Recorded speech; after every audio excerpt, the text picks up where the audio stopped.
Where there's a whip, there's a way. Where there's a whip, we don't want to go to war today. That's in our hands.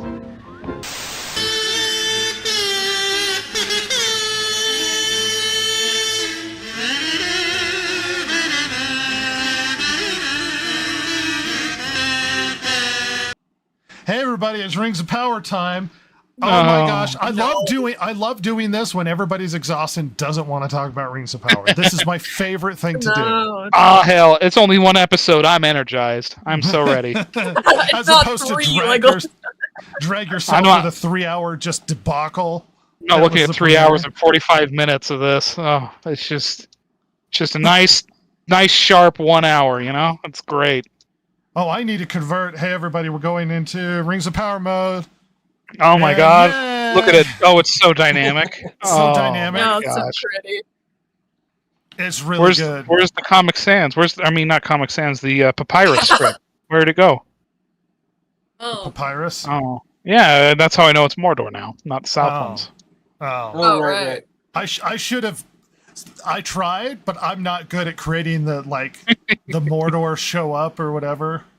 Yeah. Because I thought about doing an intro where it's like it says Southlands and it burns into or it does like a season 1 and it burns into season 2, but I'm not good at that. It would have been a silver task, and she's a busy girl. How dare you educate yourself? Ugh. Don't educate yourself. I? Gross. I regret my decisions every day. It's okay. Just full of regret. All the ragrats. Just hanging my head all day. Regret. Regret. Well, everybody, we're here to talk about episode 4. If you've been following us along, we've been super hyped about every single episode or whatever. Yeah, it's been great. I've been so happy. Ross is the most enthusiastic. Oh yeah, and I bet this was your favorite episode so far of season 2. Oh, I like how some of the positive things we said about some of these characters just went right out the fucking window. It's so funny to me. It got Just ruined. right, just that baby bathwater, the tub itself, everything gone. The baby's been thrown out. Yeah. It's out of there. Baby thrown out with the bathwater off a cliff into the volcano. Mordor is created. Which ignited the volcano. And here we are now. And here we are now. You know, I'm kind of a bit disappointed that old man, was it Haldred or whatever his name is, the one that started the volcano, is dead. Mm-hmm. And we didn't even get to see him get torn apart. We saw random elf person number 3 get their guts ripped out by the warg. But I don't get to see his head get chomped off by the warg. What's happening? What is happening? They could have written that more clever. CGI. Maybe he had a thing with him and Sauron, and then he realized he really is Sauron. Maybe have him play against... Anyway, I don't want to write the show for them, but, you know. You're just giving them free ideas. Why are you doing this? Just maybe a couple of ideas I could have given them that maybe were a little bit better than he dies off screen. Make them pay you for it. I should. Hey, episode 4, everybody. It's called Eldest. Hint, maybe? Hint, yeah. Perhaps. Well, we start out with soldiers in the Grey Havens. Hey, Elrond. Just a random group of elf soldiers. You know, how they do. We no longer have Galadriel in armor. And she's sitting here hanging out with... Yeah, flowy outfits. You know what's funny? They're like, we're sending an army, and it's like 7 people. Yeah, I don't... Hey, everybody, remember the Fellowship? Yeah. And you remember that? Incredibly diverse 7 people. No, it's dude, like it is laughable. We need one of each, is essentially what King Gilgalad said when he picked this fucking group. McDonald's commercial-ass elf squad. My God. Burger King commercial elf squad? Burger King was the one that had the divorce one with the one in the wheelchair, whose name was Wheels, I'll have you know. Wheels. And I will say, not to spoil it, I do love the one that dies first. But anyway, we'll get to that in a minute. But we're hanging out here. We've got Elrond having a conversation with his subordinate, Galadriel, who, I'm going to be honest, Morphin Clark looks better without the armor. This flowing outfit looks more her, visually speaking. Because it's almost like she's a 5'2" tall, blonde-haired Tiny woman who has blonde model woman. looks. Yeah, maybe she should be an actress. Oh wait, You know what they should have done? They should have done a lot of the Hobbit shenanigans where they do weird camera angles and people standing separate to just make her look as tall as Galadriel is supposed to. I mean, honest, why?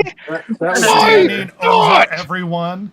She's I just don't a huge understand woman. why they do it later in this episode. They do it. Why don't they do that? It is infuriating. The show is so fucking lazy. Well, And it would be one thing if it was a weekly show. There's 8 episodes. Take the time. Frame the shot. no, they'll spend the money, but they won't put in the effort. My God. It's infuriating. Someone's filling pockets with this show. I'm going to tell you right now. God, it's just the worst. Lovely. You know, Kate Blanchett, renowned short person. Oh, wait, no. Oh. But as I recall, they have a bit of contention between the two of them in a conversation here, where she gives advice and he ain't hearing it. My note was snarky ass Galadriel. Yeah. It seems like she's returning to form here. She is returning to form. Even though this person is her superior at this point, she still wants to give him shit. So she's not calming down. He has the ring, so that makes her automatically superior. Plus, she's a woman. So again, she knows better. Yeah. Good thing we have Elrond here, skeptical about everything, which we should be when it comes to the the only rings. smart man in all of elfdom. Yeah. He's like, I don't trust it. She's like, you should, because I've been wooed by the ring already. And it's like, oh. The wing. The wing. Hey, don't make fun about my speech impediment that I'm going to claim has always been there, but suddenly... It's always been there. Go back and listen. On-set speech impediment. Yeah, I think it fits Galadriel better. The wing of The wing of Mordor. Power. Well, they're going on their trek and they're getting the big, long, sort of establishing scenery shots. Oh. This is one of the first times when distance actually meant anything. Well, the one time. Yeah. And I actually like the shots, to be fair. They're pretty shots. Gorgeous. I calculated it out. So he says it's 150 leagues, which is 3 miles. Wait, a league? Wait, no. Well, no, so one league. Sorry, 1 league is 3 miles. Oh my God! So they're going what? What is that? It's around 500 miles. Yeah, like. Yeah. Oh my God! Time and space mean nothing. I hate it. I hate it so much. Well, they try to show kind of where they are on the map. Even they're something's been taught. Yeah, they do the map thing to show the travel. Do you know where this gets? Where this has a problem though? What's that? When we cut back to maybe say Isildur and Legolas, man, it's been a day. Arendelle. We assume. So. When in reality, in time of the show, it could be months or years. Could be weeks. Probably should be weeks. Yeah. Whatever. Well, they made it to the bridge, so there's some. Look, I'm not saying it's good, but there's some interesting justification where it looks like, hey, Sauron, who has never been displayed as being very powerful in this show, he's almost kind of pathetic. Yeah. Seems to have the capacity to blow up bridges. From miles away. And especially when you're traveling across such great distances, this is the only place to cross. Is forcing you into the Barrow Downs, which are clearly evil and are intent to cause you troubles. by forcing you to reroute through that area. Great distances like that don't have one bridge across the ravine, and I'm curious as to where this is physically. Maybe I should look. Yeah, and even if it did, it seems like it would be a really important bridge, considering it's linking apparently Linden to Eregion. Yeah. And that bridge. Sorry, I'm looking on my map. That bridge, Midwater. Oh.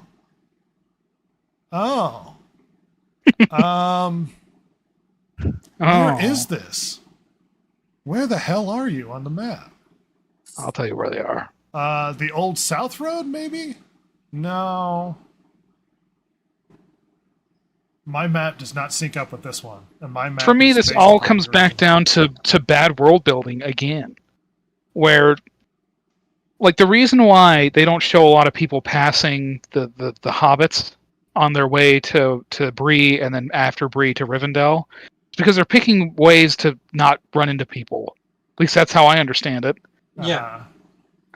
This should be there's not a lot of people in this area. Wait. I guess it's just this two major elf cities linked. There should be people wandering between them. Wait a minute. So this it makes the world feel empty. Oh my gosh. This is the Brandywine River. Yeah. Hobbiton's right here.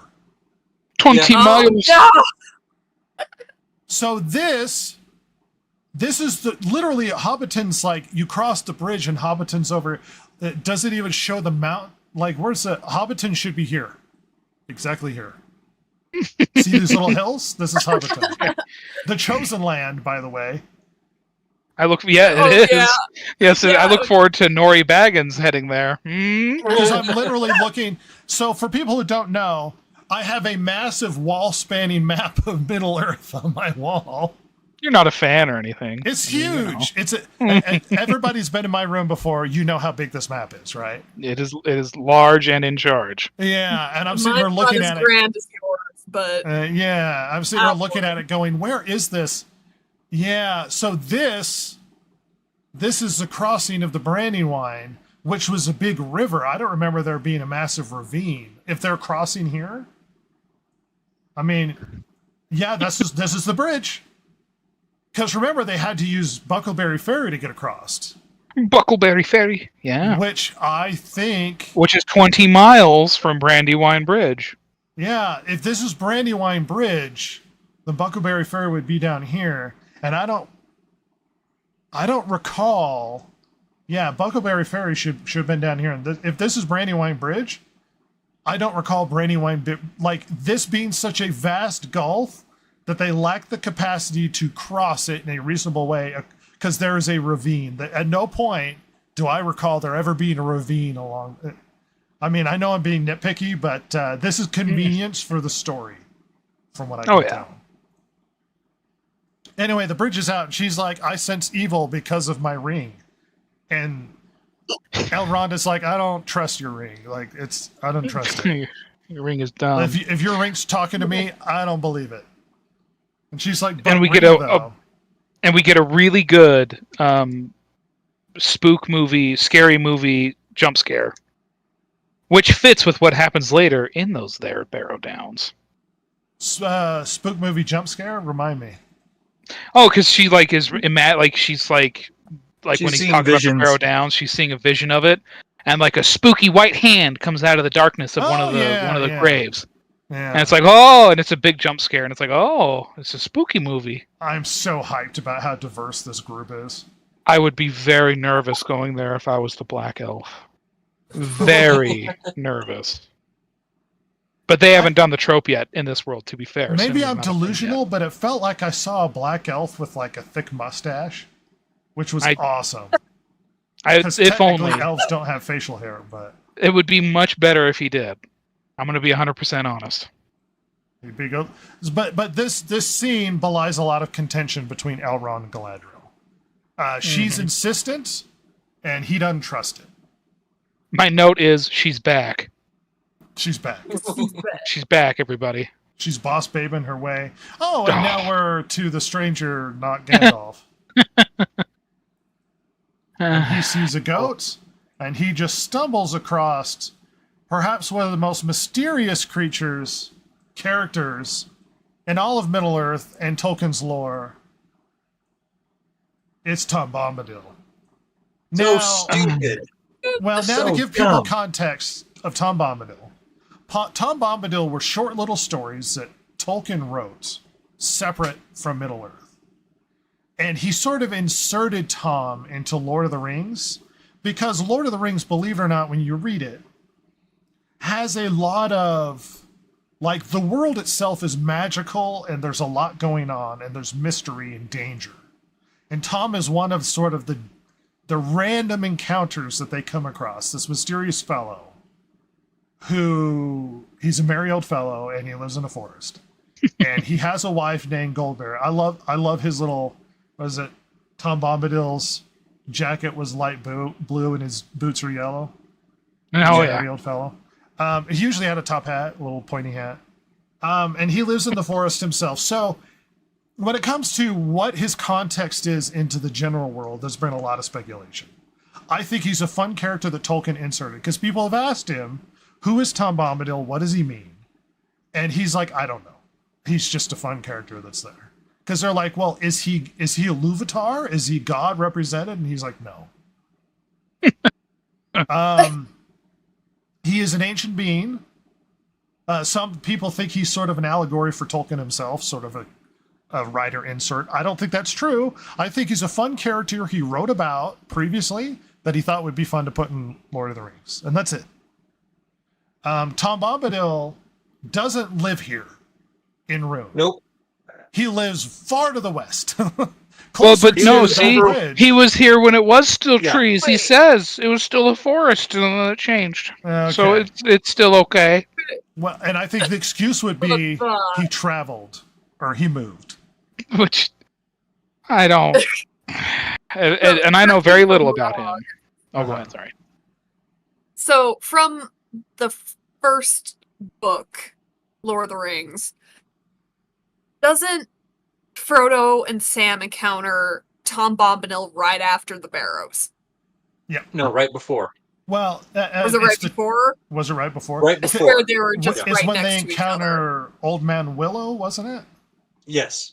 So they're trying to take a shortcut through the old forest to escape the Nazgul, and they end up in Tom Bombadil's land, and he saves Frodo, Sam, Merry, and Pippin from Old Man Willow, brings them into his house. They stay there for a bit, then they leave, and he says, "Okay, careful, you're going to be crossing the Barrow Downs.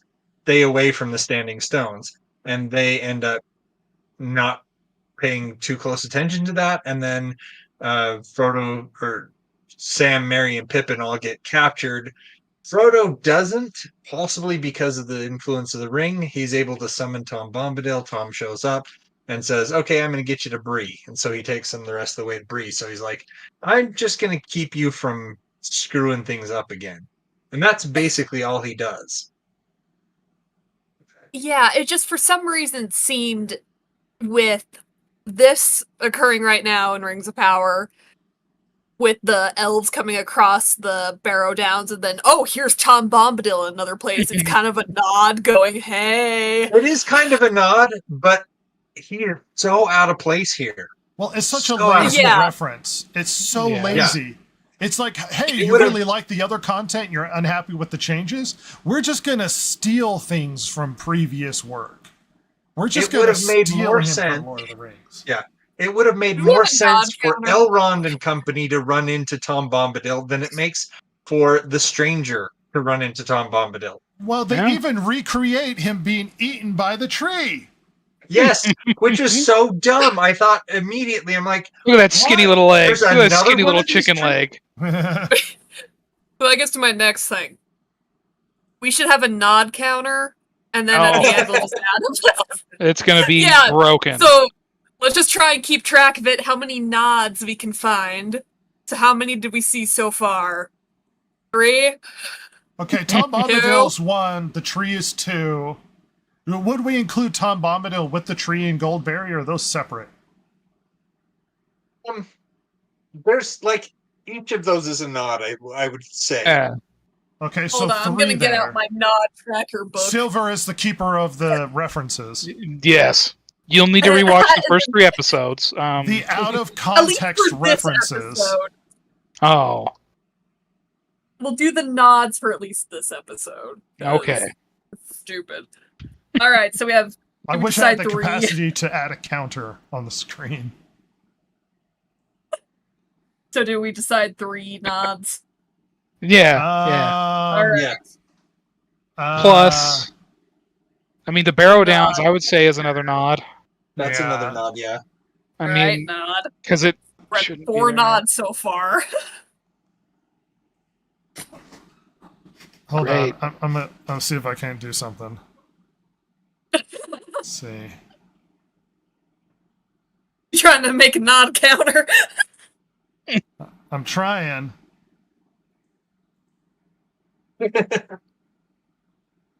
No. Oh, it's super tiny and in the corner. You see it?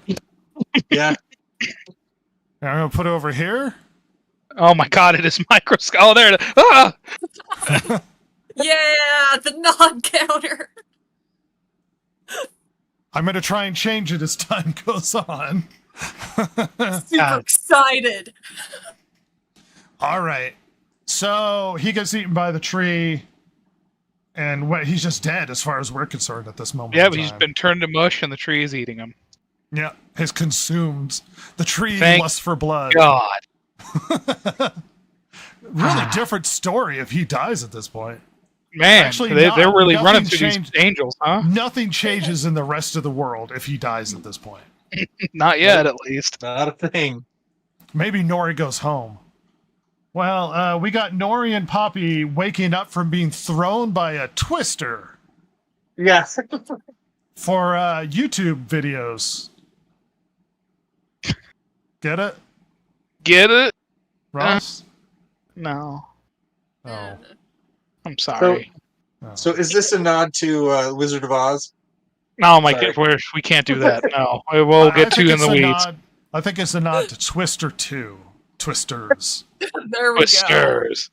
go. Twister. I like how there's no broken bones. They're just fine. Yeah. They're fine. And they're very far away. Yeah. By the way, I finally found out where I don't know why I couldn't find it last week, but where they're filming the rune scenes. Oh, yeah? And it's Spain. They're filming it in Spain. Oh, of I was course. wondering about A lot that. of spaghetti westerns filmed in Oh, Spain. and- Yeah. Oh And my it gosh. looks kind of like some of the deserts we have here, but not quite, you know? Right. I know what happened to Twister here. Oh, No. and No, so what happened. this part is so stupid. They're up at the top and they're like, "Oh no, there's a rider coming. Let's jump off this cliff." I mean, the Twister threw them when they didn't break anything. Why would that be different now? I guess that's true. Cliff. They have plot armor. I Yeah, they're forgot about fine. that. They realized it. They knew. Yeah. They're like, Poppy, "We I don't could need use the it." code. They could have just stayed there then. They didn't need to jump off. The rider would have like impaled himself on something and died. You're being picky. Well, they encounter a guy, and immediately we are getting Poppy romance. Yes. Oh, references. yeah. You know what to do. Immediately. Where they start googling on each other and be like, Like, this guy is such a doofus, acceptedly a doofus by his tribe, that they He's just called nobody. They call him nobody. And Poppy's like, I like me a guy with no ambition who's disliked by his community. And they have to say, well, how does she say it? She's like, well, isn't there somebody that calls you somebody or something like that? I forget what it is. And he's like, well, my mom calls me Mary Mac.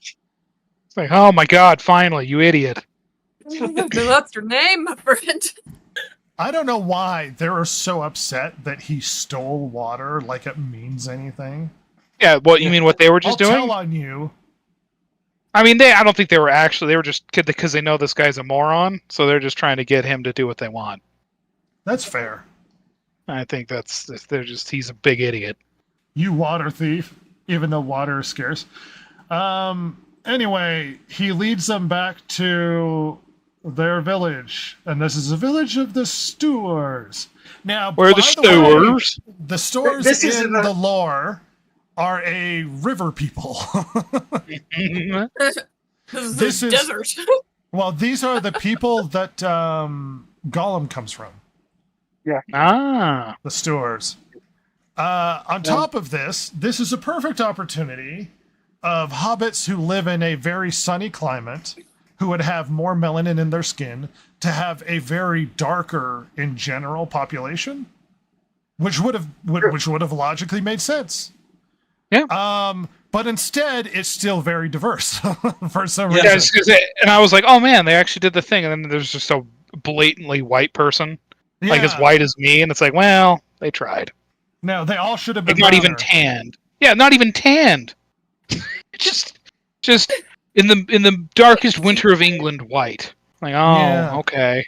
In this environment, they should be very dark. Uh-huh. Oh, and by the way, just so people know, Rune is very far away. Yeah. It is so far east. It's past it's past Erebor, the Lonely Mountain. It's farther east than the Iron Hills. It's farther east than pretty much everything on the map. Rune is on the edge of the map. And this journey would have taken longer than Frodo or Bilbo took. That's how grand a journey it would be to get to this land where they're like, oh, look, hobbits. The Or, guy I'm still sorry, doesn't know his name. Harfoots. And look, Stewars. I'm just saying the time and space thing is still a massive issue. It's Oh, it's it makes yeah. no sense. Well, One of the they're major so- basic about that. issues of this show. They're suddenly in a place that they shouldn't that they shouldn't be, and they've traveled such a grand distance I cannot describe. It is a good chunk of the map. Anyway, they're talking to this lady that you're not supposed to be uppity with or whatever. You're not supposed to give her attitude. He says that there's 4 rules, and he only gives them 3. They're trying to be cute and funny, and it's not working. Yeah. Well, she's got attitude because she doesn't trust outsiders, which would be a natural thing for proto-hobbits to believe. They don't trust Oh, yeah. outsiders either. And she should Right. have attitude, and this is how they should feel. She should be upset that they're bringing random people in. But to be fair, they are of the same species. Of You a know, type. this is so dumb. Where she's like, I'm supposed to help my friend find his destiny, and she's like, that's not a reason for me to take you in. And it's like, well, obviously, the stores are just as horrible as the Harfoots. Where it's like, you fall behind, you're toast. Well, This at least is the- why at least should they're we not take you in? throwing people off the road as they get a boo boo and they're like, nah. Screw them. Time to die. But at the same time, it's like, well, if you were to turn us away, you'd be a murderer. I mean, that's a This pretty almost valid feels reason for. like the Dune version of Hobbits. Yeah, It's like they're I- waiting for the Hobbit Shai Hulud to show up. Literally what I wrote in my It's- notes. I'm like, gee, do you think Dune was big?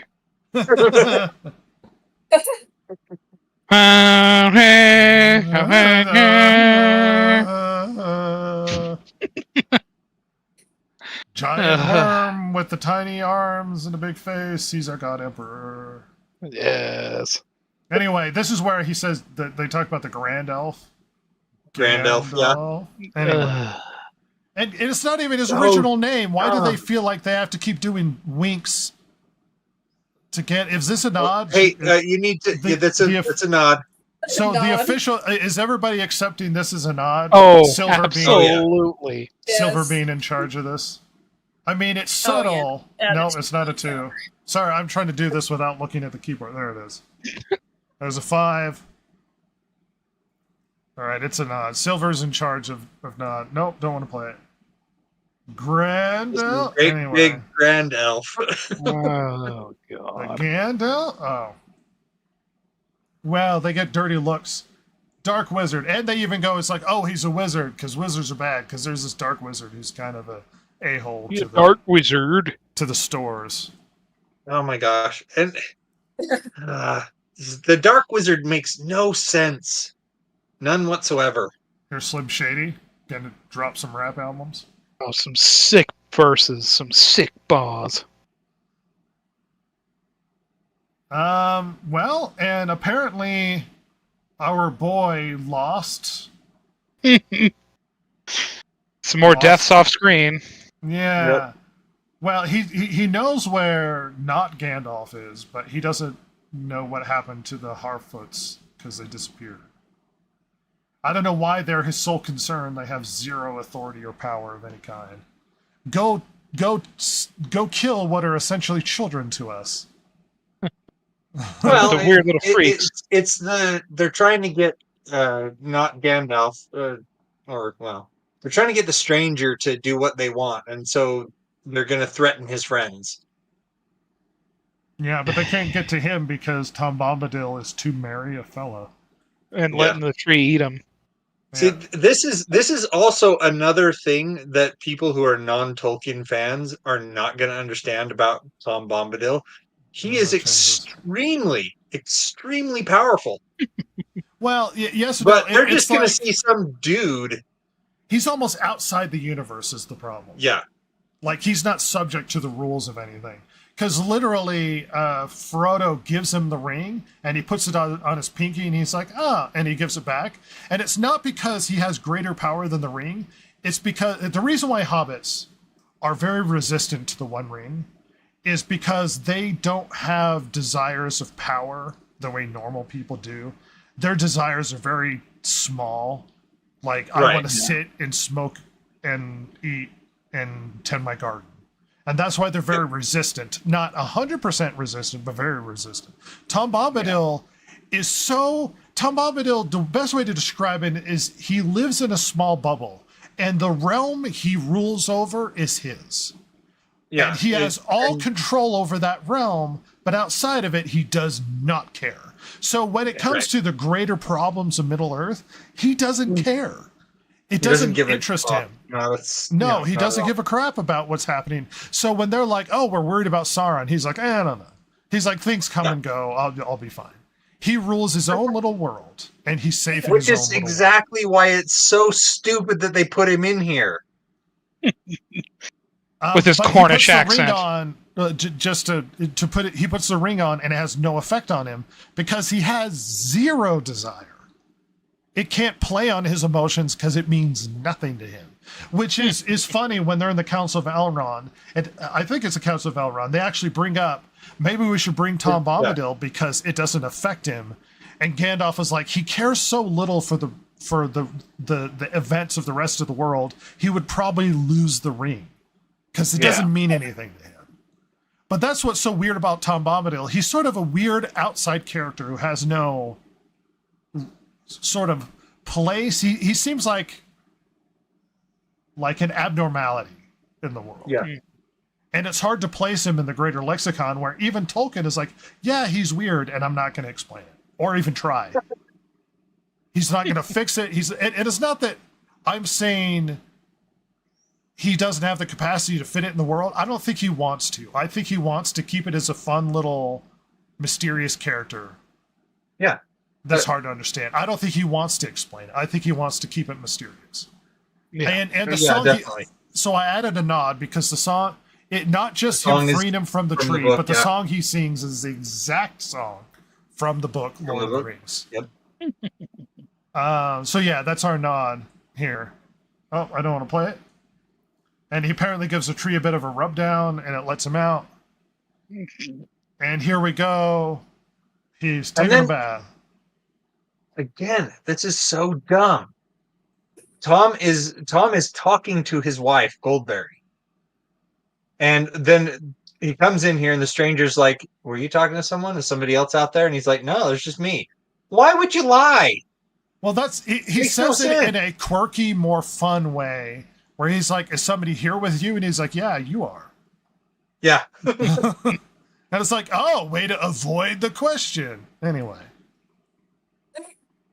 Which makes no sense. None whatsoever. Well, and it's like, who Anyway. is Goldberry's almost eternal in the same way. Yeah. She's probably the goat, to be honest. Oh, the little lamb, yeah. Yeah, she probably turns into it and is shy. So- Tom's always been here with his Cornish accent. Oh my god. So to give us an idea, sort of where he fits into the lore, is apparently he taught magic to the Dark Wizard. And then the Dark Wizard turned out to be a Dark Wizard. Yeah, that maybe you shouldn't teach magic to guys called Dark Wizards. And he's explaining how magic works in this place, I guess. And the Gandalf in wouldn't this world. understand. I'm sorry, the stranger wouldn't understand. Well, you either have it or you don't. Well, that's the biggest Oh my problem gosh. is why would the gods send somebody with a massive goal to guide the world and give him a concussion so that he can't remember anything? That was exactly what I was thinking. I was What- thinking, why on earth would you throw someone from heaven basically so hard that when he hit the ground, he forgot what he was supposed to be doing? That was Well, our it's like question they, last season. Uh-huh. Little do we know, there was actually a couple of other attempts at Jesus, but he kept getting amnesia. There was a problem. Accidentally tossed one to the volcano. Yeah, things happen, but they got it right that last time where he knew what he was supposed to be doing. So You know, it's just the gods figuring stuff out. He's not. The 'cause other thing, he says he's not the first Astari, so that would explain the Dark Wizard. So it makes Yeah. it sound like the gods have attempted multiple times and kept failing. They just kept chucking wizards to Earth. And God, they're like, imagine "Oh." how those first elves looked. Jesus. Well, and it's funny too because the Dark Wizard is bitter, and it's like I think it's because the gods threw him head first into Middle Earth. Look He's at this not happy dent about in it. my head. I can't remember things good. how on earth does Tom Bombadil know anything about the stranger's mission on Middle Earth? Well, I talk to the gods now. Nor would he try and give him guidance because he doesn't No. care. Yeah, He doesn't give a darn. He's like, Gandalf says to him at some point.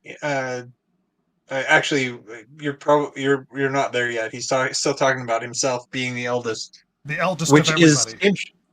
which is interesting because if you think about the lore, technically Gandalf is older. Now he hasn't been on Middle Earth as long. Spirit-wise, Yeah. he would be older. But the eldest before the elves were created was Durin, who was put back to sleep. And then the Yes. elves were made, and then the humans. So there are elves older than him, so he's not technically the eldest. But once again, he lives outside the lore, so it's hard to tell who True. he is exactly. He's not really Right, human. and- He could be a And Maiar he for could all be we the know. technically the eldest in that sense. But yeah, It just who knows? Who knows what he is? He looks like a guy, but right. And he talks about and- being here before when it was green and things changing. And Jason, The thing is I don't mind that they're like, hey, let's put Tom Bombadil in season 2. I really don't mind. Tom Bombadil was there. Obviously, he's been there through. He said he was there before the stars. He was there. Fine, whatever. But putting him here was so dumb. And I mean, having him, have knowledge of the Istari's mission on Middle Earth. he wouldn't care. No, he wouldn't care how would he even have that knowledge? He's generally good, so if you were in Yes. need of help, he would help you. But as Yeah. far as general goals and the state of the world, he doesn't care. He doesn't. Which is why I could see he to would be be more fair- appropriate in the Barrow Downs, helping Elrond and his Well, people. right, because we want to see him in the place that he exists actually in lore. But to be fair, maybe he was here first and then he traveled. That's probably the excuse that people who are defenders of the show or the show creators themselves will Well, do. He does say that he wandered here. Okay, so fine. Narratively, I'm going to maybe Ross will have more of a standout view than people who care about the lore, because we are hyper talking about the lore and how it's inaccurate, but we should be viewing the show on its own in the context of the show itself. And in the Okay. context of the show, to be fair, in a monomyth sort of setting, Bombadil takes the role of sort of the guide or the mentor True. for the heroic Yeah. character. And it kind of works narratively in this context, where Bombadil is Very true. granting sort of guidance for him on his journey. Right. In the monomyth context and the story structure of the hero's journey, a guide a guide or mentor is an essential aspect of that, and he's taking that role, and it works somewhat narratively in this place. As someone who doesn't care about the lore whatsoever, how did this character play with you, Ross? Fine. I mean, because I'm in an awkward position where I know of his existence. I know how he kind of works in the lore, but I don't know any details. I never read those books. He works fine enough. I mean, this character is very much a trope in fantasy, sort of a like a Merlin-esque character, or Yeah. like kind of aloof and To point doing the his own thing, but powerful. point the hero in the right direction, sort of thing. Yeah, it works. The problem with everything on this storyline is it doesn't matter, and they Very haven't true. got it to the point where it should matter to us. It's like, oh, a guy trying to figure out magic, okay, but as far as like the grander, I mean, I know they're trying to like weave it back together where he's going to help defeat Sauron this time, I guess. I mean, I'm sure that's what they're gonna do. Like, He shows up just dancing Which his I- way into well, I don't know Sauron. about Tom Bombadil, but like, sorry, I should pronounce pal. To have not Gandalf matter at the end of this story, like he's gonna swing back around to the rest of Middle Earth where everything's going on. Gandalf doesn't defeat help. Sauron, by the way. No! And I know that because you think he would have fucking said it in the movies. Well, I have faced him once before. No! That's never said. So why do I give a crap? Like, you are marketing this to people who have at least watched the Lord of the Rings films. Minimum. Maybe the Hobbit films. Maybe they've read the books. None of this is going to work. This whole storyline has this problem where I don't care. Well, to be fair, the wizards are sent to Middle-earth for a specific purpose. To Right. guide Middle-earth and oppose evil. They're not necessarily there to win it for the peoples of Middle-earth.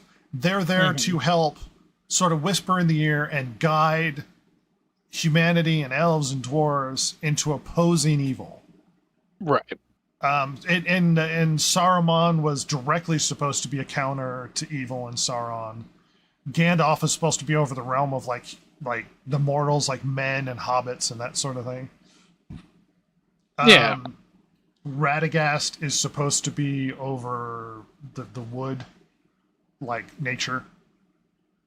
But they have their own realms, but literally they're not sent here as like the chosen one to have the final battle. That's not their purpose. They're supposed to guide Middle-earth into opposing evil, not be the one who defeats it alone, sort of thing. Right. That's not their goal, anyway. But as far as the scene, look, we had a lot of gripes, and I'm trying to re-clarify things. We had a lot of gripes about Tom Bombadil's role, and this is in context to criticizing him in context of the lore. But if we're talking in context of the internal logic of the show, it's fine. Like he's a mentor-ish figure. He's kind of quirky and interesting, but I didn't find it hugely offensive. Yeah.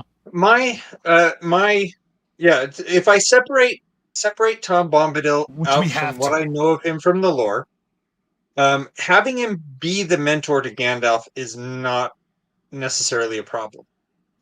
My issues then come back around to like his characterization and his like him like talking to Goldberry and for some reason telling Gandalf, yeah, the other person here here is you. It's like, you could have just said your wife is here. They're trying to do quirky I don't little stuff understand that existed in Peter Jackson's movies. That's what they're trying to do. I guess so. to me, it just didn't make any sense. It was like, okay. And then on top of that, how Tom Bombadil would know anything about Gandalf or about the Istari. We keep calling him Gandalf, and then we have to But we backtrack. don't. Well, it's because we don't know that he We knows a don't- lot right. more than we think he knows. So we don't know what we don't know is the problem. So he's a mysterious figure who has a lot of information, and he just knows things. Like, I'm talking in context of the show. See, I can hear the bias in your voice because of how you view this in context to the lore. I'm saying in context of the show, he's fine, and his main purpose is to help push, is to help guide the stranger in the direction he needs to. So he needs someone wiser than him to give him context and information and to point him in the right direction, which works fine narratively. Sure. Like I said, I just have those two things. You're hung up about the lore. I get it. No, I mean, fine, lore, whatever. But like I said, I don't understand how he would know the Istari's mission. Well, it's because Fine, they haven't he's explained wise, it. but- Once again, this issue is because of lore that you're having. We don't know this character in this show seems to be wiser and have more information. And just because they haven't explained it doesn't mean that they're not going to give a justification. I would be surprised if they gave a justification, but Granted, I would be surprised, but your issue once again is because why would Tom Bombadil know? But that's because you know who Tom Bombadil is.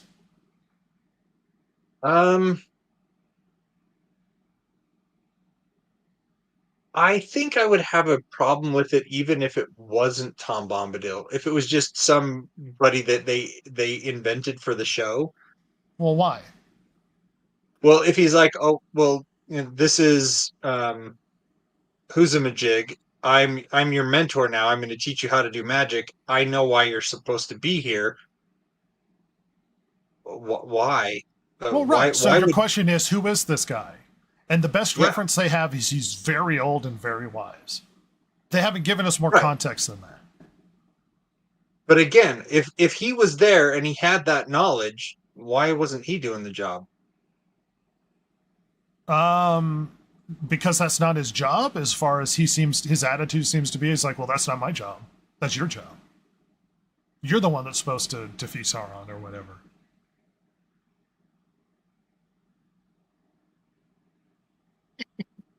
Am I, Ross? Can you context this as an outsider? You see what I'm getting at? Oh yeah, no, totally.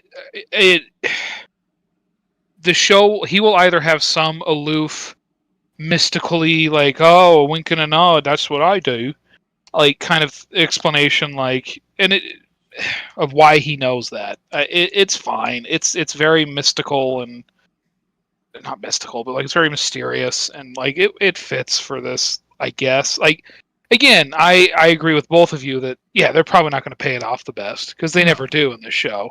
But that's in another show. If I would assume he will vaguely explain it somehow to Gandalf or to somebody, or will have a comment of like, well, I'm in communication with whatever, like he would, like Tom Bombadil would say something like that, I guess, in this show. Right? And like Gandalf plays the role of the mentor in Lord of the Rings and The Hobbit and whatnot, and we never really get explained who the hell he is. We just know it from like the Silmarillion, or we get it from the appendices. But as far as you're concerned, if you've just read The Hobbit, he's just like, oh, just wizard guy. Like, we don't know who he is or why he would know things. He's just there. But that's kind of the role of the mentor, is he's just there to guide you in the direction you're supposed to go. Which is fine. It's just fine. At any rate, he's giving him information, and at least he's got somebody who contextually is wiser or knows more than he does. Because basically we are a perpetually confused stranger through the entirety of Rings of Power up to this point. And then he explains the Dark Wizard, and he's dark and evil and a wizard. And he's just a bad dude. He's a bad man. Literally, let's see, this is supposed to be a merry old fellow. In context of where he existed, he sang a lot and danced. Yeah. So here's Tom, the merry old fellow. Look at how merry he is. And it's See, like, why this don't is you where he fight says, him? "Oh, Well, Tom's a I don't. wanderer, not a warrior." Yeah, yeah. So I think he believes it's not his job to fight. He's like, oh, it's your job. Yeah, that's why you're here. But yeah, he's going to sit here, take care of his flowers in his tiny little world, and be happy doing his tiny little world. And he says your task is to face them. Well, now we're to the Barrow Downs. Now I have conflicting feelings. Did we mark the Barrow Silver? Did we mark the Barrow Downs as a nod? I don't think we did. No. I thought we did. Yeah, I don't think we did. Oh, All right, Barrow I Downs. think we started that before. Oh, and by the way, just to add something to the Tom Bombadil discussion that we haven't. Tom Bombadil's specifically there so that you can get people who have read Lord of the Rings going, oh, snap, it's Tom Bombadil. Yeah. That's why he's there. Really. Yep. So everyone's like, oh, no, it's Tom. And that's why this scene is here with the Barrow Downs. Like, oh, my gosh, it's the Barrow Downs. Oh, snap. It's literally the nerd crew screaming. It's like, I clapped when I saw the Barrow Downs. And this is where we get the red shirt moment with the black guy. To be fair, so I'm going to reference lore stuff, which is not fair to the context of the show.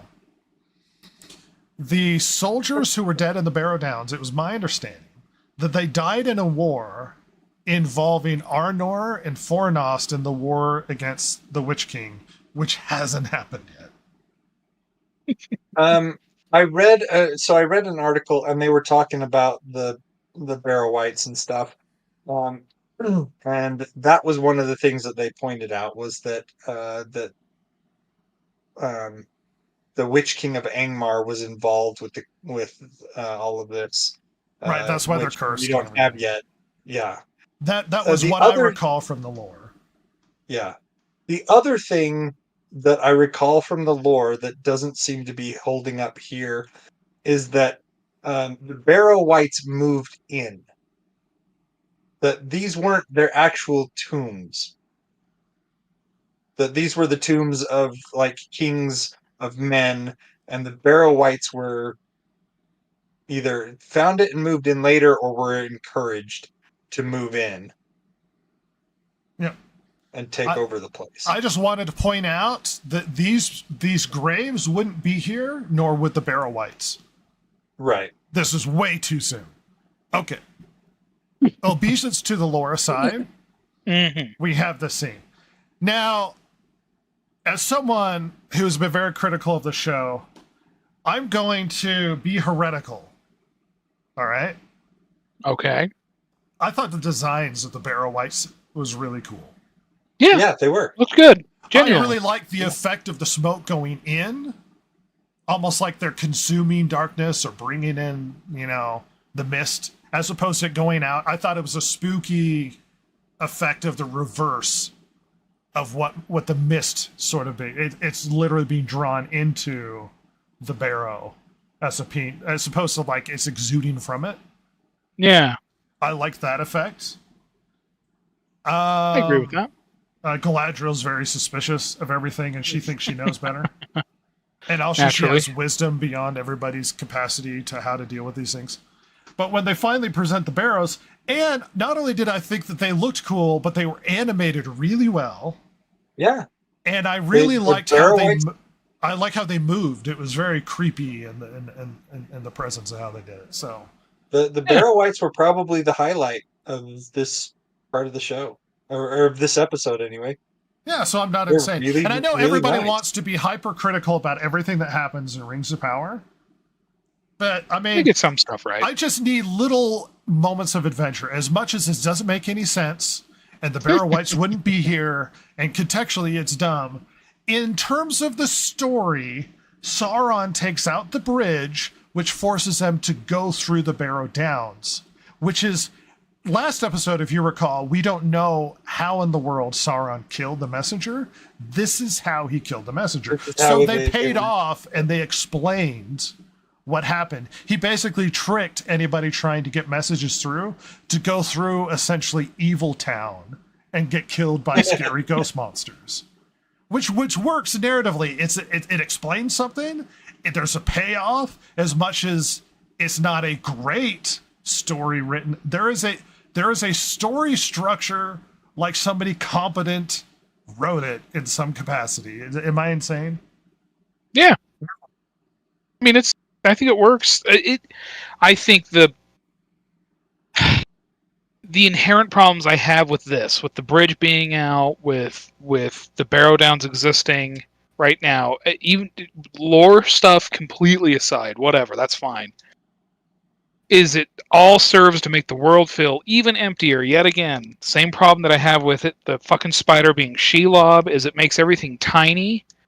Hey, I'm fine with there being creepy humans. Yeah, that's fine.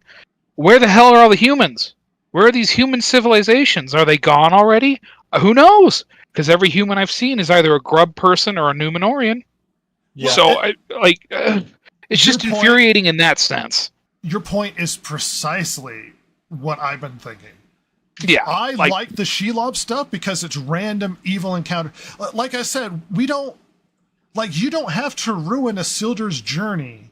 You can just write new interesting encounters that are fun and original. Like if we knew nothing about the Barrow Downs and this showed up, I'd be like, oh, this is cool. Like they're encountering evil in a context that we haven't seen before. It's a side story. But because I know it's just stolen from something else, it robs the world of any sort of unique adventures that this story might go on, that doesn't have to damage previous established lore. The fact that this is a fun little encounter also belies the fact that this damages the lore. They're not supposed to be here.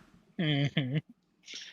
Yeah, and it's part of like my biggest problem with this show. The two biggest problems I have, as disregarding anything related to Tolkien, Lord of the Rings, whatever, always comes down to time and space and world building. Yeah. They are really bad with both.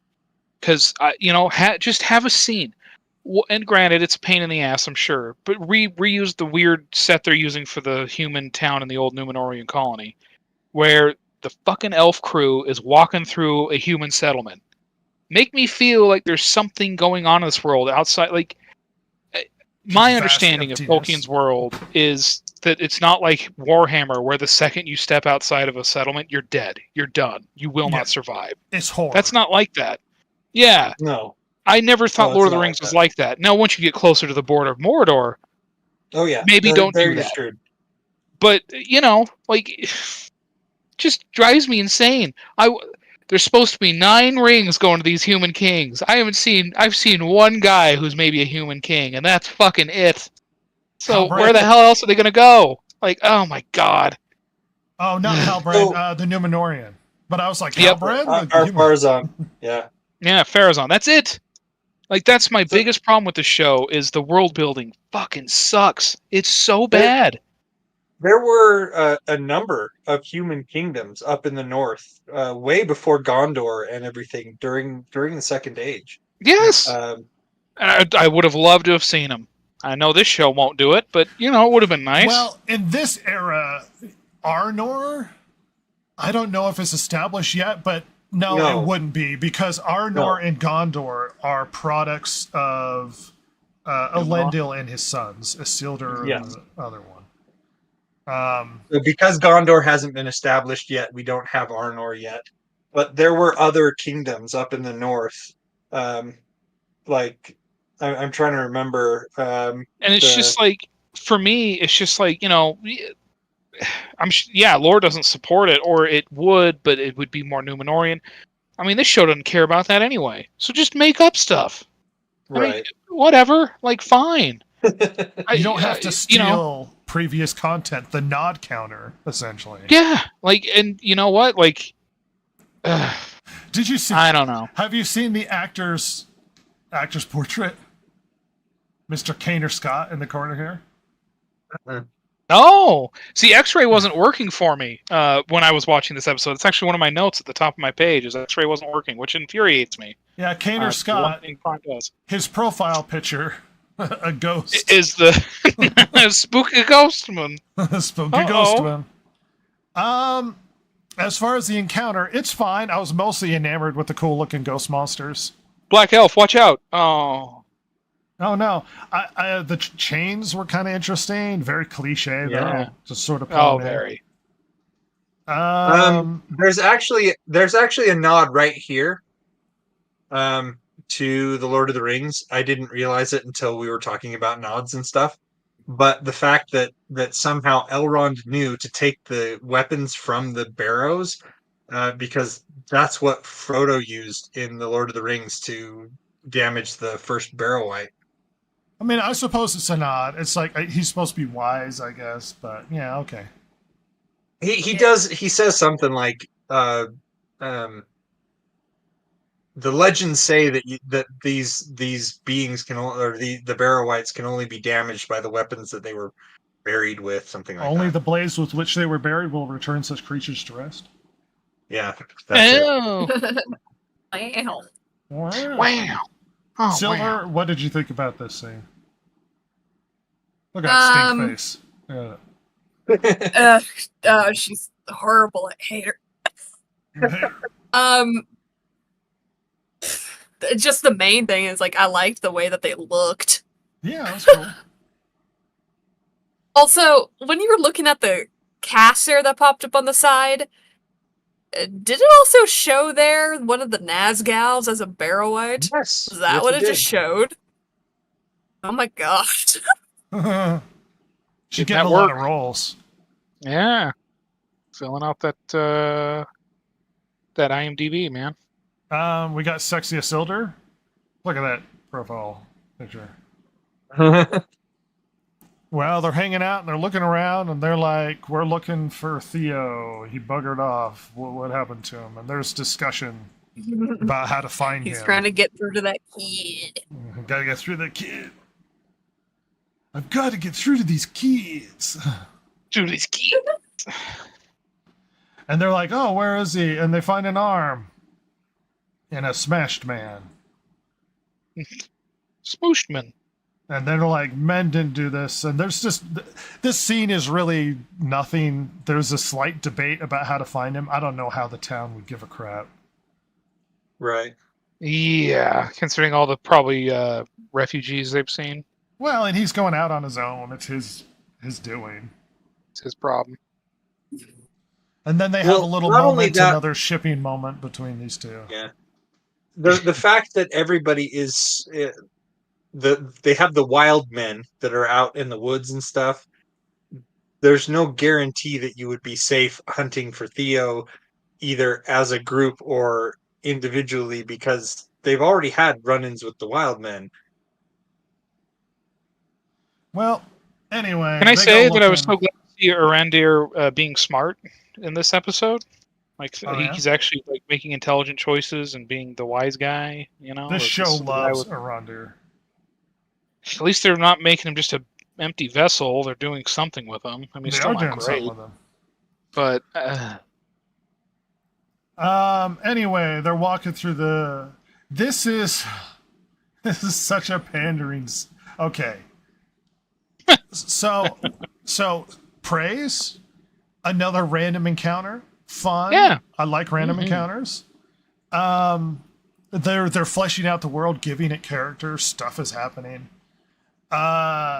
This whole scene only serves so that they can trust her. That's the only reason why this exists. oh, So totally. that she can save them, because you get the impression. So she runs away, but she comes back. Oh, she's back. She's going to save everybody. She'd be like, "Oh, we could trust her. She had no choice but to brand herself."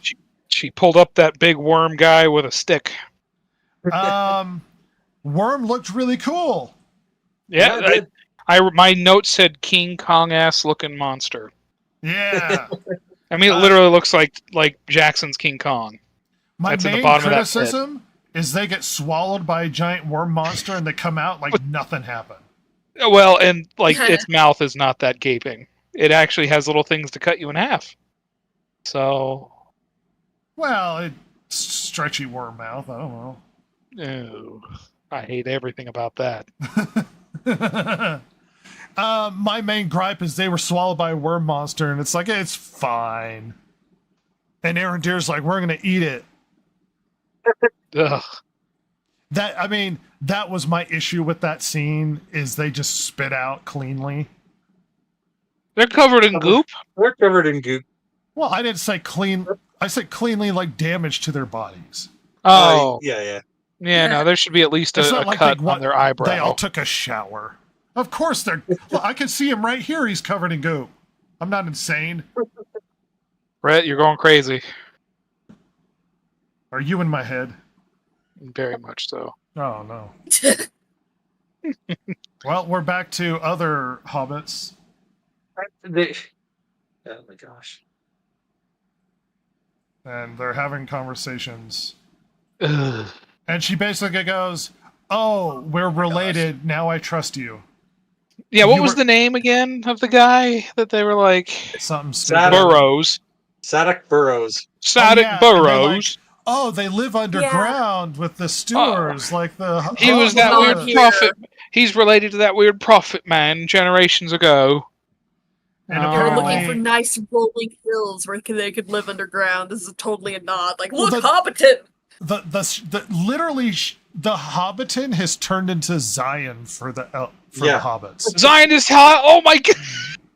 Yeah. It's the promised land. Are they It gonna? is. Are they gonna get there and they're gonna have Palestinians living there? Well, you know what? You know what's possible is the Harfoots find Zion, and the stewards They're the show up. Palestinians. Well, no, the Harfoots find Zion and they become the Jews. This is going in dangerous directions. And then the Yeah, we should stewards stop. show up and they become the Palestinians. And the reason why we don't find the stewards is because they were driven out by the Harfoots. Oh, man, Hobbits is complicated, huh? But yes, apparently Hobbiton, just a quaint little place that hobbits live, because there are other places that hobbits live in the world, shockingly, is apparently Zion. It By the is way, chosen they land. found places with green rolling hills. I don't know, Oh yeah, there are other places. like and she's like, "We haven't found them." I think it's because your people are too dumb. I think they just never realized that's why they were doing this. Yeah, there are other places that are just as good. The Right, reason why I'll- the Shire is such a unique place is it's so far west, past a lot of fairly benign peoples like men and elves, that they're fairly protected from the dangers of the world. And Yeah. that's why it's a lovely place to live, is because essentially like the Rangers and the people of Bree and Buckland and stuff scare away anything that could possibly concern the hobbits, which is why they live in blissful ignorance. I wasn't paying attention. Did you add that to the nod counter? Oh my god! Yeah, that's well. You're the Lord of the nod counter, so yeah, I'll add it. The Lord of the nod counter. Oh, they're like, oh, Hobbiton, the Lord. Shire. And she cries, a little tear. There's some effort there. She's trying to be subtle with her acting. Good for her. Yeah, worked just fine, even if it is Well, a little And then silly. the Gaudrun show up. Yeah, And they for show some up reason- and he just slaps the crap out of her. Oh And yeah, then reaches down and give her a hand up. And then, He's just showing her who's boss. It's like when you smack your dog. It's like, I love you, but listen to me. You don't beat your dog? Am I the only one that beats his I don't have a dog, by the way. oh, If I did, I'd beat him. Like my Beat him. robot No. wife. oh, oh no, not the android wife. Oh, We're no. not talking about it now. This is a side conversation we've had. But if I had an android wife, I would. Yeah, I'd it's like probably scandalous. We will Be, not it's like explain scandalous. We will not explain scandalous or my Red's android wife. Nope, never. Can't do it. All right, we're back to the Fellowship. The army that was sent, composed of 7 diverse individuals. I just to reiterate, I would love the idea of Gil-galad being like, make sure you pick one of each. It's just so weird. Like, also, I like how he wanted 2 swordsmen, and one of them just a guy with 2 knives. Like, you realize Legolas had 2 knives because he was an archer. Oh, what if he taped them together? We'd have our Lord of the Rings Darth Maul. Oh my god, hell yeah, dude. Get me that guy.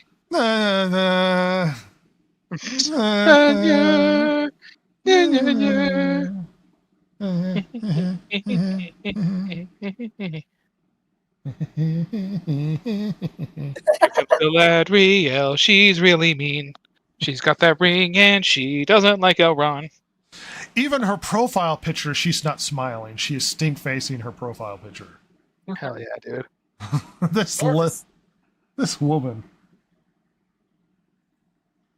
Well, they're having a conversation about Celebrimbor. Thoughts on this scene? I don't really know that it does anything here. Okay.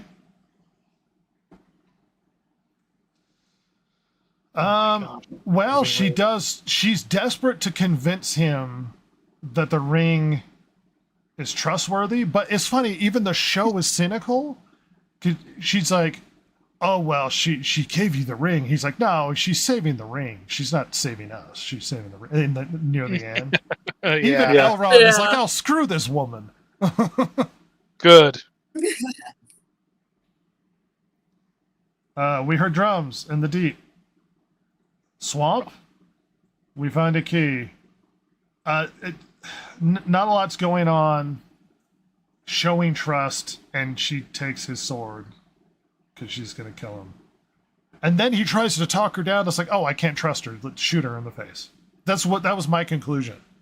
She pulled his sword, and it's like, oh, Arendelle should just down her at the moment. No, I trust. Why do we have a scene where he's like, no, I really do trust you, while she's holding a sword to him? It's like, you don't know her, Chief. Like, I know you think she's cute, hot, pal, but I think you're hot. I'm okay with this. Yeah. What was It's that all problem with the Boston Bombers, where everybody argued that he was innocent because he was hot? oh my god. At least the girls on Instagram, yeah.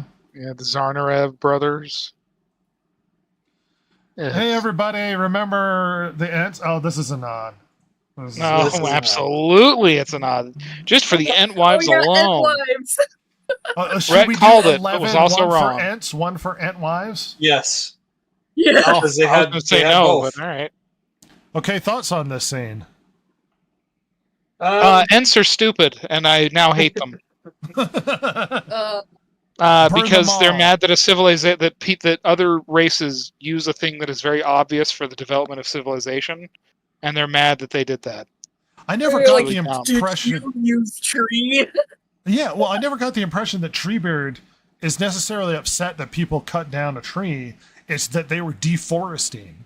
Yes, Yeah. that it was wild and haphazard and damaging. Well, it's like a weird hippie version of environmentalism, where it's like no tree shall ever touch an axe, and it's like, well, I mean, someone has to cut down a tree. You know what? To be fair to the writing, there is a callback to remember he had to cut down that tree Yes. when building the trench, but to be fair to him, that tree was dead as hell. Oh yeah. And he refused it. Well, that tree deserves to be here just as much as you do. Is like the dead tree. It's dead, pal. The tree that's been eaten by termites, or okay. Is Arendelle here George Washington? I cannot tell a lie. I cut down the cherry tree. Yeah. Oh. A very dead cherry tree. A very dead cherry. I chopped up dead wood. How could you? That was the body of a friend of mine I've never met before. He's on the other side of the world, as far as I can tell. As far as I'm Also, concerned. credit to this show. I think the Ents look really good. Yeah, They do. they do. Yeah, They actually do. They look I heard great. some Pointless. commentary that they think that the Ents look better than the Ents in Lord of the Rings. I think the animation and it flows better with the show than Lord of the Rings. I think the characteristics of the elves was better in Lord of the Rings, but the animation actually, because you almost get a weird, awkward green screen feel in Lord of the Rings with the Ents. They have a weird. I don't know how to describe it, but these look a little better in terms of the show, and they look like they fit in with the trees when they're standing there. They almost look like you can't see them because they're a tree. Yeah, I like that. Yeah, I do too. They look bad. They do look good. If they do look better than the ones, it's been a while since I've seen Two Towers or anything. I mean, those movies are 20 years old now. I'd hope they would. Oh yeah, that's fair. Let's say gripes. Did you have to make the feminine tree feminine with the cherry blossoms? Yes. With the pink cherry. How would you know it's a girl? How would you know it's a girl? And you know what? I Well, would the voice kind of tipped me off. Well, that's not my point, Jason. They really leaned into it. In my estimation, as someone who read Lord of the Rings and heard about the Entwives, and we know very little about them, what they're like, what they look like, that sort of thing. And one might assume they would look like the Ents. But because they describe them as different, because they're not just Ents, they're Entwives.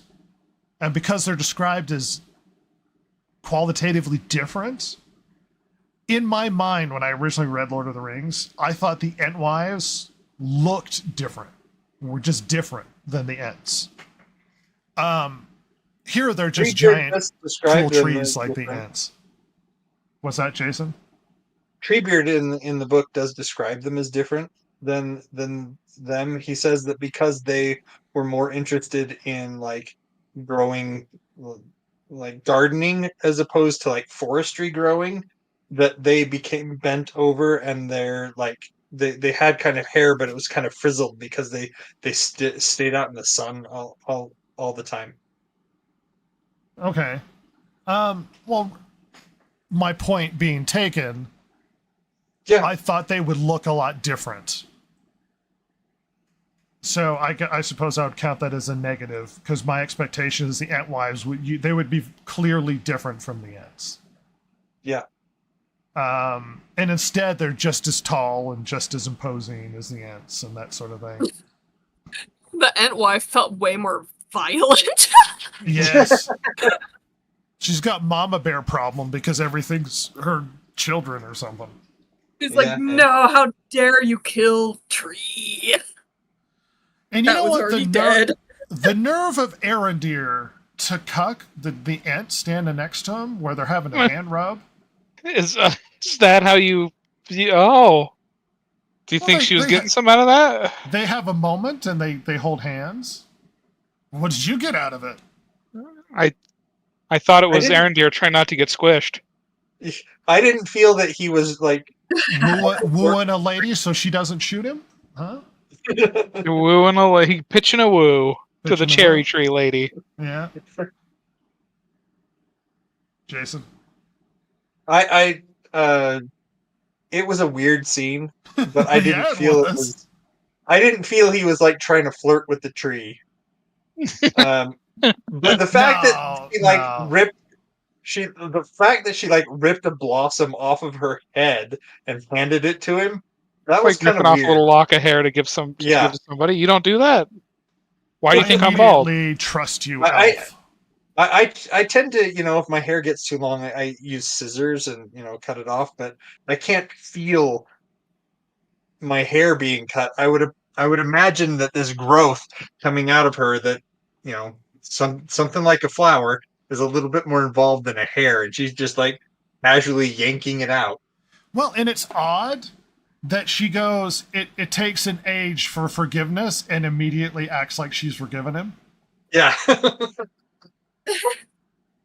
And here's a minor gripe, which I don't know if anyone will agree with me or not. But I loved in Lord of the Rings that the Ents come across in an interesting way. And by that I mean the voice acting gives this rumbly, creaking, oaky, like the voice acting reflects what you would think a tree would sound like when it speaks. Yeah. Right, this rumbly quality to the character. They speak in a very breathy whatever. And I realize this is a different show. But if you're going to depict a woman, a female, as a giant tree monster, then I suppose I would have demanded something to reflect tree characteristics. Maybe make her voice, because it has to be lighter and more feminine, make it sound like windy in a way. Sure. Give it, is it just me, but I came across disappointed with the voice acting of the female tree. Yeah, they could have been done a little bit more for it, I guess. I mean, it didn't bother me too much. Because it just sounded like girl. I was like, oh, that's just lady. Grumbly girl. Well, it doesn't even have to be rumbly. No, that's I what it didn't really sounded like register to me, it, you know what I mean? Yeah, I got nothing. It just sounded like some woman. It's like some lady. Some very deep voiced ladies. I wanted something more out of the voice acting, if I'm being honest. I didn't get it. Yeah. Well, this feels like, this is them standing there like they're trees, and it's like, oh, they're just trees. Anyway, the trees. This scene just seems like pandering. Hey, remember Ants? It really didn't. And almost more pandering to the movies themselves than the books. Yeah. Kinda. And then I do like how they had War of the Worlds cages, though. Oh, yeah. So they could suck them up and then spread their blood across the countryside? Yeah, you just got to juicero them, Yeah. Put them through the juicer. Yeah, give them the old ninja blender. Then Tom Cruise gets a bunch of grenades, and they suck him up, and he gives them grenades. Yeah, enjoy the grenades, a-holes. That's right. And then they fall into a tree, and I kept expecting them all to be impaled, and all of them were fine. It softened the blow. Thank God. Trees are very soft. I don't know if you know that. Cuddly. One of my favorite lines, and everybody should stay tuned on Netflix. One of my favorite lines is when, I hate myself. Yukimaru is in the helicopter, and she's trying to jump out of the helicopter, and they're like, no, you can't jump, you'll die. She's like, I'll aim for the fluffy parts. And they're flying over trees.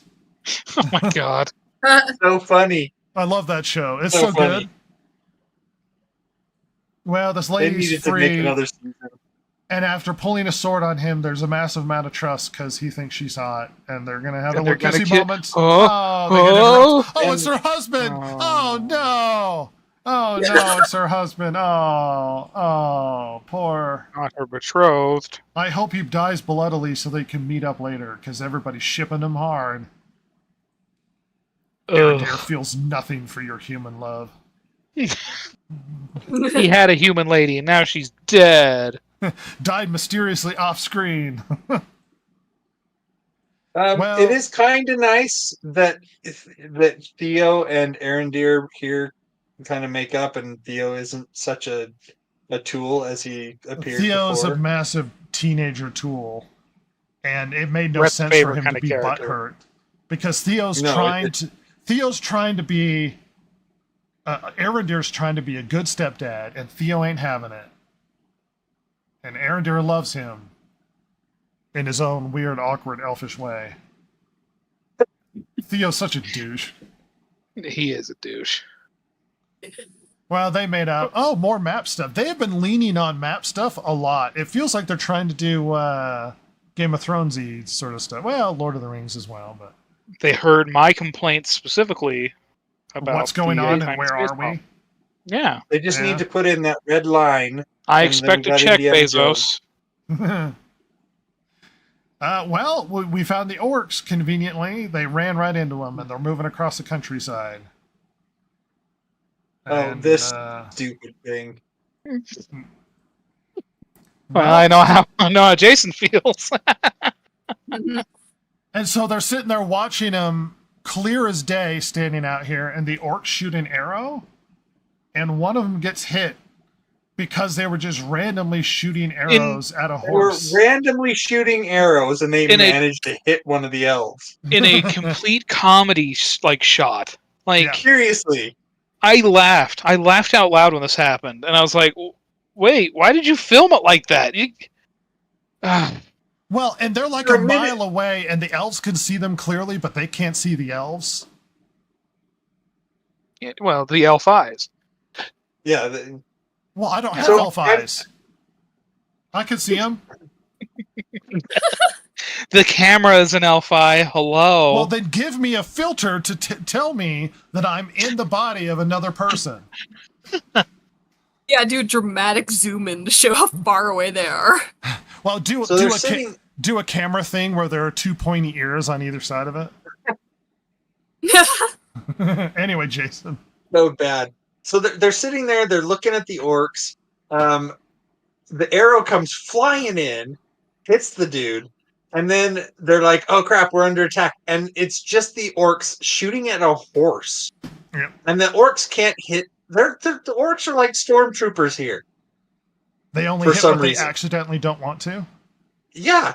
For a second there, I thought, oh, the arrow just like went past the guy. Because he didn't scream, he didn't like drop down, nothing. He's just standing there, and then it comes back, and he's like totally got the arrow in him, and he's standing there dying. I'm like, oh my gosh, no, still. I at least thought the concept was interesting that one of your party gets hit, and they immediately return fire, and they're like, "Don't." They didn't see us. They were just shooting in this direction. Just randomly shooting, and they happened to hit one of us. It was an interesting been- counter concept, is all I'm saying. Yeah. True. It would Because have if they made would more have sense. returned, if it would have the- alerted them. You know, it right, would have it made a would've lot more sense sense. if Oh, go ahead. the arrow landed close by rather than actually impaling one of them. Well, I But- just in a previous episode saw Randir do a roll and burst out of a wagon. True. Doing And you're telling me this elf flippant just watched this Olympic arrow hit him? level flips. This elf just watched the arrow hit him? No. Oh, okay. Well, the thing is that there is a reason. It's a dumb reason, but there is a reason to have one of them hit. Yeah, it justifies causing sort of a threat moment for the characters. Now we have somebody injured. What do we do? Well, not just that. It also shows the power of the ring over the flesh. Yes, it's also very dumb, but we do get a ring heal moment. So she rings the crap out of him. She rubs her ring in the wound. And it heals, I guess, which is not a feature that was ever expressed about the rings, but whatever. Anyway, Man, if only Frodo could have held on to that ring a little longer, he could have healed his finger back, but whatever. But she gives the ring to Elrond, and she's going to do the heroic sacrificial moment by going to fight these guys alone and girl boss the shit out of this scene. There's so many orcs, there's no way. Yeah. And she girl bosses hard. She fights a lot of orcs. Oh, yeah, she does. And she sets a bunch of them on fire. It's a problem. And my favorite part of the episode is Elrond, in the most cynical way possible, being like, "Oh, she sacrificed herself to save us." He's like, she was saving the ring. She doesn't give a shit about the rest of us. And I love that. I love how cynical Elrond is. Like, he hates Galadriel now. He's like, no, she sucks. See, she did not do it to save us. God. Oh, They it's made so her good. worse. Yeah, it's just a Which this would be better if she hadn't been this way before. So now Yeah. it's just the ring makes her how she was. Yep. She's always been this awful. She cares so much about the ring. Before it was Sauron, now it's the ring. Just one obsession to another. Yep. She's an insane lady. Well, she's facing off in her doom, and she gets bested by our bestie boy Adar. Adar come out of nowhere. Adar. And Adar come out of nowhere and overpower her. He does get a snidey little moment, if you recall, from... There we go. if you recall from last season, she was standing over him, basically threatening to torture him. Oh yeah, like an insane person. I remember that. Like and a it's good, like, oh, like a good elf would commit like war crimes and torture this man. And now he has the capacity to do the same to her because now they've switched positions, with this interesting sort of mirror of events in the first season, which is not narratively that bad, to have that set up. I'm going to bet that Adar is going to treat her much more humanely than she treated him. Very true. Yeah. And they're going to make a point of it. That's because these orcs are the kinder, gentler. Yep, orcs they have of Middle families. yeah, It's about family. They don't want war. They just want to live in Mordor. Because at its core, orcs are about family. Yeah. By the way, that discussion about the orc family stuff is still not away. That is the biggest discussion about Rings of Power right now. That's all people. There are discussions of whether or not it's lore accurate and how it fits in. It is the only contention people are having at the moment in a show that doesn't seem to be very well talked about. To wrap up our thoughts on the episode, Silver, what do you think overall? This episode, maybe it's with all the nods that get it to me, as we've counted 11 nods, people. I hate it. They're definitely trying to go, hey, look, we're doing the thing you like. Remember that? You're not. You're just kind of ruining it. It's funny. The pandering was really bad for me. It's like, I know what you're doing. I know what you're trying to do. But and none of them make sense. But in a weird contrast, it had moments where I was like, oh, I kind of like that. Like the Barrow Whites were kind of cool, and I liked how the Treants looked.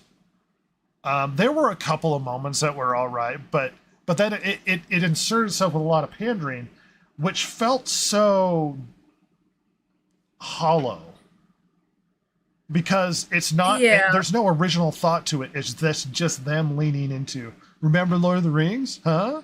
You remember it? Remember the books? Anyone who's super into the lore of the books. So, I'm sorry, Silver. Go like ahead. The Gandalf nods and the Hobbiton nod and all the Tom Bombadil nods. Which is fairly offensive. Yeah, a lot of those are just like, ugh. Where does it place in the other 4 episodes? What's your favorite? Or are they just all too bad for you to... They all kind of are melding into one. This is definitely at the bottom of the list. Oh, interesting. So you hated this one the most. I don't know. The nods were so annoying. I agree. It felt like a last-minute thought, because otherwise they would have been doing it more in all the other episodes. But this one, they really were trying to hammer it in for some reason. They leaned hard into the nods. And who knows if there's going to be even more the next episode. I have no idea. I bet they'll forget about it, and this will be the only episode that does it so many times. It stands out most definitely. We'll see. Ross, final thoughts? Couple of interesting things. The Barrow White design was good. At least Arondir is kind of acting like not an idiot. But this is all turning into a big sludge called Season 2 of Rings of Power, because it's very similar. That is what it's called, yeah. And it's just, I don't know. We'll see.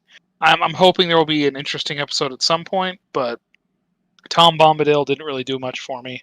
He's probably supposed to be the most interesting part, but Jason didn't do much for me. Can you guys even hear me? Okay. Now we can. Yes. Yeah. This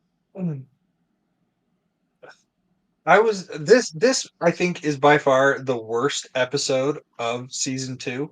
Oh, interesting.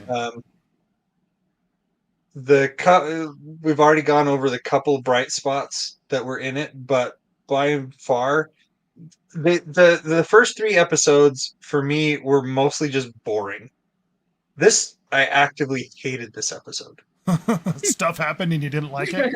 So is it Yeah, better when nothing happens and it's boring because it can't piss you off? Possibly.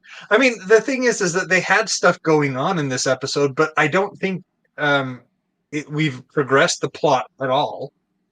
And most of the stuff that happened, like with the Barrow Whites and the Ents, they really didn't mean anything. You know what I mean? It's just, we're there. The Barrow Whites had a narrative purpose. That's why they couldn't get messages through, and that's how Sauron was keeping people from interfering with the ring making. They had a narrative purpose, but I felt that the scene itself was kind of pointless. Sure, I mean, it served the story to some degree. I felt that the sludge worm had a lot less purpose.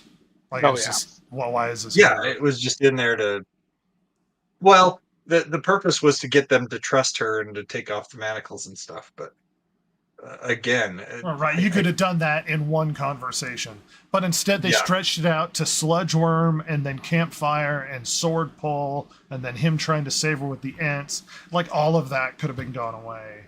Literally, they could just been sitting there and she's helping them find Theo, and they're like, "Oh, you helped us, thank you." Yeah, trust. But the sludge worm moment. I'm gonna be honest. I struggle to contextualize this episode with the others. They've all kind of blurred with me. So I don't know if I can define if it's better or worse.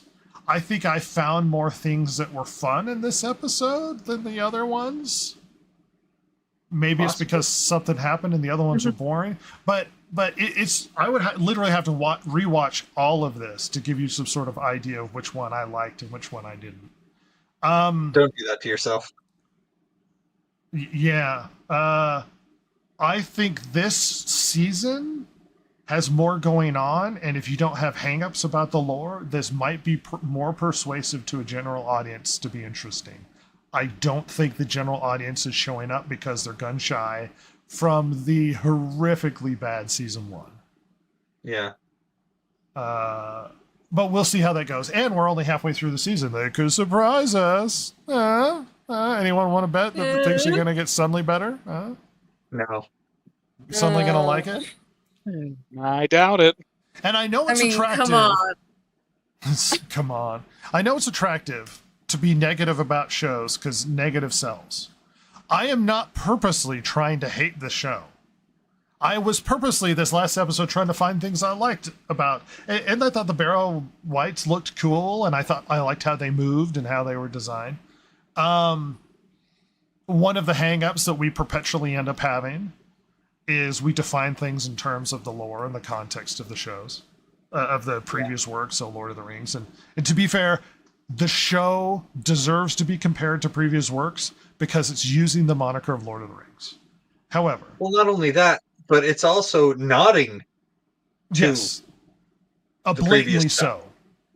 However, I would challenge people on this panel to be as fair as possible so it doesn't come across as we are just crapping on it for the sake of crapping on it. It's bad, but it's like they did have some payoffs. Like last episode, I was like, why?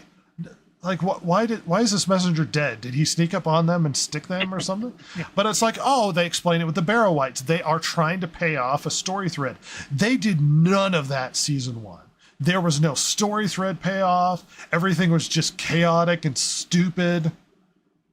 So it's like somebody thought about like logical writing in some context, and there was some effort to at least allow the plot thread to travel as opposed to jump around like a psychotic child. Too much sugar and it's too late at night for this. Got to calm him down and put him to bed. That being said, we'll see where we end up episode 5. We don't need to dwell on it too long. And I thank everybody for coming along and hanging out, blah, blah, blah. If you enjoy this episode, share it. I mean, this is the cliche thing, so I'm going to do the hype thing. Like, share, and subscribe. But like the share thing is so that other people might be exposed to said podcast. If you enjoy the content, then maybe other people might enjoy it as well. Just a thought.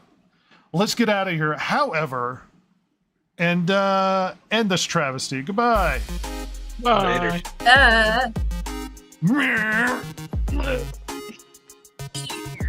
Here.